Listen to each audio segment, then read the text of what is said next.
paso agora as intervencións dos nosos convidados. Ten en primer lugar a palabra do Manuel González González, tesoreiro da Real Academia Galega e director de Termigal, Centro de Terminoloxía Científico-Técnica de Galicia.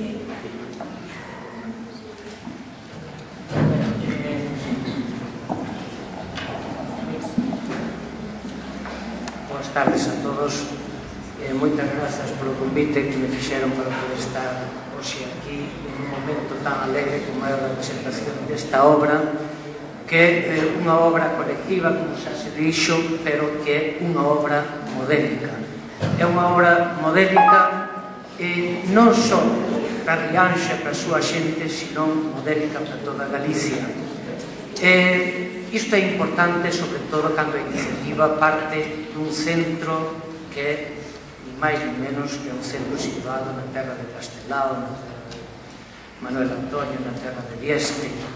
É nun centro no que eu persoalmente teño moitas persoas dentro do seu profesorado, algunhas delas participaron neste proxecto, coas que me sinto especialmente vinculado desde hai moito tempo. A verdade é que as obras ben feitas falan por si solas. Normalmente hai que chufar as obras que teñen defectos, pero non é este o caso. Este é unha obra realmente extraordinaria, unha obra que técnicamente, desde o punto de vista terminolóxico, reúne todas as condicións e todos os requisitos exixibles ás obras de vocabularios, de dicionarios feitos no ámbito das linguas de especialidade, unha obra que presenta a proposta o termo galego, que presenta os seus equivalentes nas outras linguas, que presenta a súa definición, que presenta un soporte visual para que sexa facilmente identificable o obxecto ou a parte do obxecto de que se trata, por tanto, unha obra impecable desde o punto de vista da súa elaboración.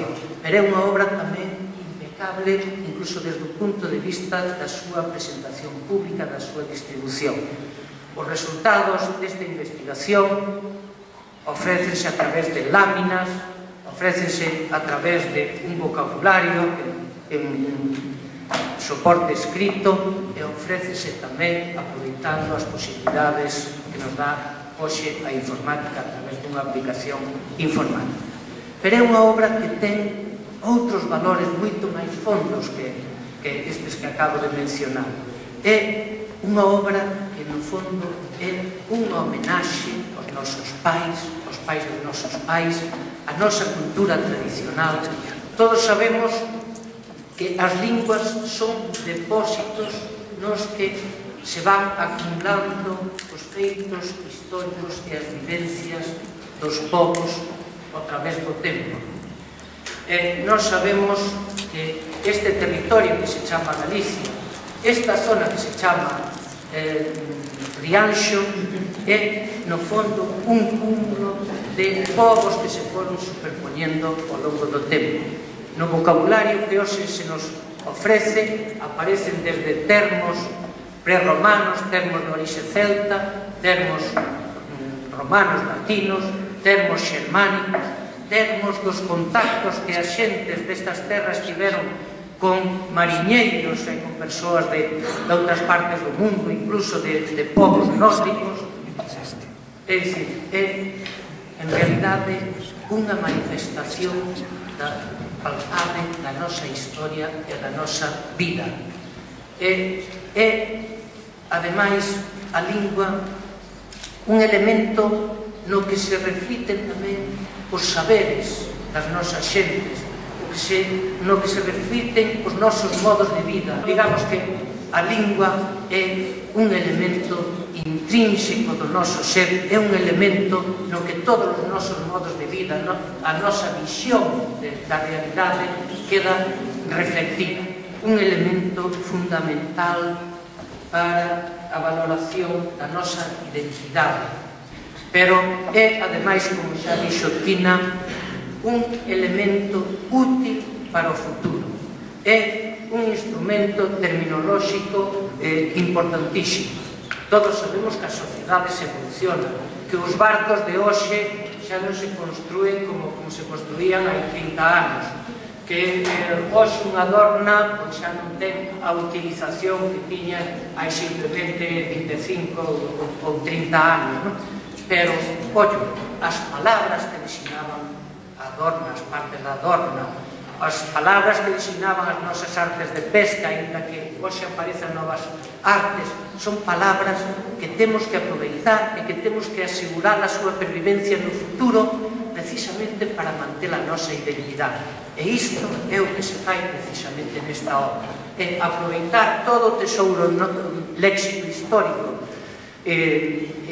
galego para darlle nova funcionalidade, novas aplicacións nas embarcacións deportivas e incluso nas aplicacións, nas embarcacións de tipo industrial ou de tipo comercial que poidan aparecer no futuro. Por lo tanto, por tratarse dunha obra que honra a nosa historia, que honra a nosa xente, que honra o noso povo, que honra a nosa tradición, por tratarse dunha obra que contribúe a, digamos, facernos máis orgullosos de nós, sentirnos máis libres e máis contentos da nosa personalidade, por tratarse dunha obra, sobre todo, que nos prepara para o futuro, quero reiterar o meu agradecemento, os meus parabéns a todos cantos participaron nela, a Tina e a todos que colaboraron no seu desenvolvemento. Moitas gracias. E dinamización lingüística volveron ter desta volta un papel fundamental. Pero quizáis o máis significativo da convocatoria sexa que conseguiu aunar a un bon número de profesionais de cada centro alrededor do proxecto que se estaba a desenvolver, un grande número de profesores e alumnos, como os deste centro, entenderon que a autoestima do alumnado galego é fundamental tanto para os procesos de aprendizaxe como para a formación de futuros cidadáns respetuosos co alleo e amantes dos seus. Algúns centros, malia o traballo que supón deseñar un proxecto desta envergadura, participaron en distintas ocasións na convocatoria.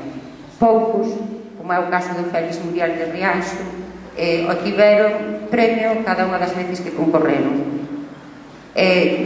Con todo, seguro que todos os centros comparten que na Europa multilingüe da que formamos parte compre seguir abrindo portas en galego.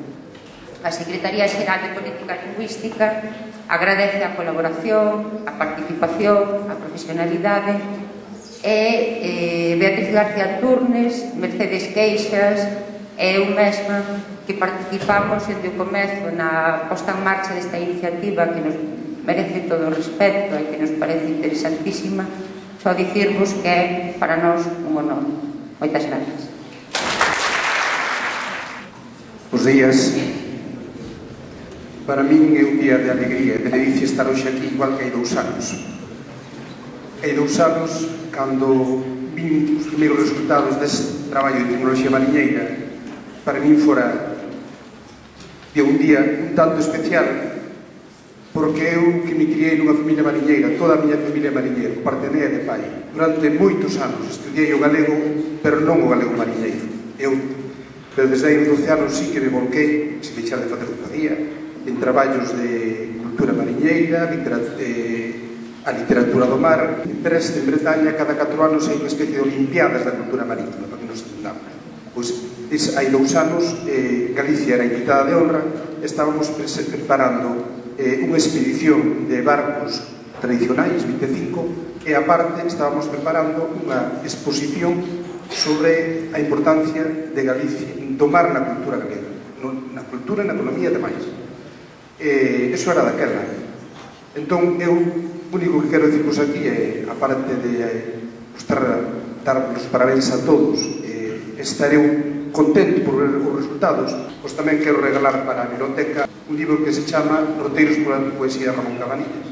O ano pasado foi o ano de Ramón Cabanillas, fixéronse 5.000 exemplares deste libro que se regalaron, que se repartiron entre todas as casas de Cambados.